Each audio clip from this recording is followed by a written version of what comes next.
National conference ने किया अपने पहले उम्मीदवार का ऐलान। अनंतनाग राजौरी पार्लिमानी सीट से होंगे सीनियर लीडर मियां अल्ताफ अहमद पार्टी के उम्मीदवार। हदबंदी से कबल की थी अनंतनाग सीट पर एनसी के हसन मसूदी ने जीत दर्ज।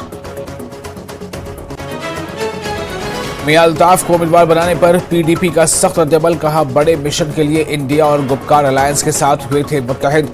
डेमोक्रेटिक प्रोग्रेसिव आजाद पार्टी ने साधा एनसी पर निशाना। कहा, साबिक पार्लियामेंट के नाकाम रहने का क्या है एतराफ। एनसी की जानिब से मियां अल्ताफ को उम्मीदवार बनाने पर बीजेपी लीडर अल्ताफ ठाकुर का रद्दअमल। कहा, पार्टी को फैसला करने में लगा काफी अरसा। सख्त नहीं दिलचस्प होने वाला है मुकाबला। बीजेपी के पास है मजबूत दावेदार। बीजेपी कर रही है ईडी और दीगर एजेंसियों को पोजीशन के खिलाफ इस्तेमाल। कांग्रेस लीडर भरत सिंह सोलंकी का इल्जाम। जम्मू और श्रीनगर में कांग्रेस का एहतजाजी मुजाहरा।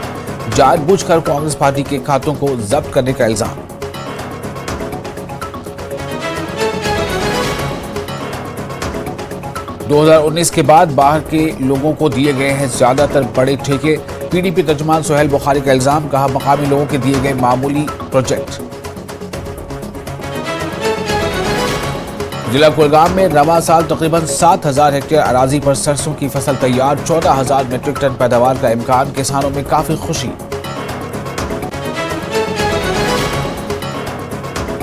डांगरपुरा, बदगामपुरा, अवंतीपुरा में यरकान की बीमारी फूट पड़ने से कई अफराद मुतासिर। मकामी आबादी में पाई जा रही है काफी तशवीश। महकमा सेहत की टीमों ने लिया सूरत हाल का जायजा।